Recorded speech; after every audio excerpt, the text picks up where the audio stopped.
पहलगाम आतंकी हमले के बाद आरएसएस प्रमुख मोहन भागवत ने बड़ा बयान दिया। मोहन भागवत ने कहा कि भारत कभी अपने पड़ोसियों को कोई कष्ट नहीं पहुंचाता, लेकिन अगर कोई पड़ोसी ऐसा काम करेगा तो राजा का काम है अपने लोगों की रक्षा करना। अभी हम कभी भी अपने पड़ोसियों की कोई अपमान, कोई हानि नहीं करते, लेकिन ऐसा हम रहते हैं तो भी अगर कोई उतर आए बुराई पर तो वहां पर अब दूसरा इलाज क्या है?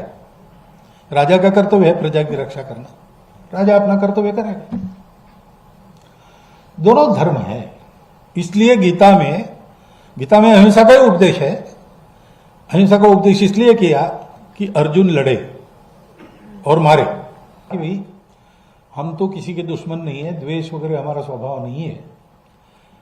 तो रावण का भी जो वध हुआ वो रावण के अकल्याण के लिए नहीं हुआ, कल्याण के लिए हुआ।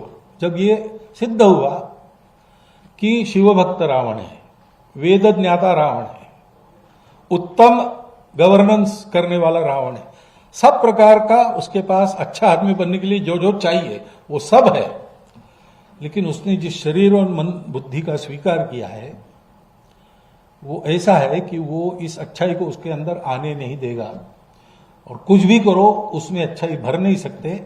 अब उसको अच्छा बनना है तो एक ही उपाय है, उस शरीर मन बुद्धि को समाप्त करके वो दूसरे शरीर और मन बुद्धि को लेकर आ जाए। तो भगवान ने उसका संहार किया। अब उस संहार को हिंसा नहीं कहते, वो अहिंसा ही है। वाराणसी में गर्मी ने लोगों को बेहाल कर दिया। शुक्रवार के बाद शनिवार को भी पारा 44 डिग्री सेल्सियस तक पहुंचा। यह सामान्य से 4.3 डिग्री ऊपर है। और मौसम विभाग की माने तो राहत भरी खबर भी कुछ मिली है। अगले 2 दिनों तक बादल बारिश का येलो अलर्ट भी है। फिलहाल धूप में बाहर निकल रहे लोगों को परेशानियों का सामना करना पड़ रहा है। पारा 44 डिग्री के पार पहुंच गया है। हालात कैसे हैं ये एक आप महिला को, मैं यूं कहूं मां को देख लीजिए, ये 2 छाते लेकर चल रही हैं, एक अपने लिए एक बच्चे के लिए। बच्चा स्कूल से आने वाला है और घर पास में ही है, लेकिन घर पास में होने के बावजूद भी पास तक जाते में गर्मी लग जाएगी, और इसीलिए वो 2 छाते, कैप, मैम क्या क्या लिए हैं बच्चे के लिए? कैप है और उसके लिए ये कितनी दूर पड़ता होगा यहाँ से घर?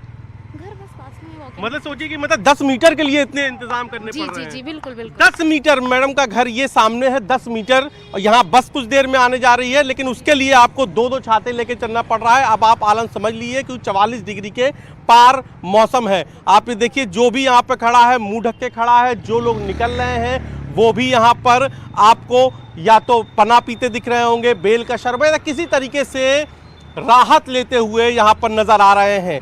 बाजार की बात कर लीजिए तो गर्मी ने बाजार का भी रूप बदल दिया है। ये पूरी दुकानें खाने पीने की दुकानें हुआ करती थी, लेकिन इस वक्त यहाँ पर आपको लाइन से सिर्फ जूस, नारियल पानी, पन्ना, बेल के शरबत, इन्हीं की दुकानें दिखाई दे रही होंगी। सड़कों पर टेम्परेचर का टॉर्चर आपको सन्नाटे के रूप में, कर्फ्यू के रूप में दिखाई दे रहा होगा, और जो हवा राहत देती है वो हवा भी इस वक्त राहत नहीं दे रही, क्योंकि वो कम उसकी रफ्तार हुई है, 11 किलोमीटर प्रति घंटे की रफ्तार है।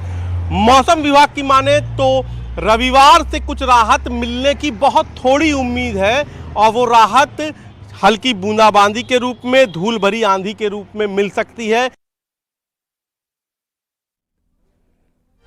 और वक्त एक ब्रेक का है, जल्द लौटेंगे।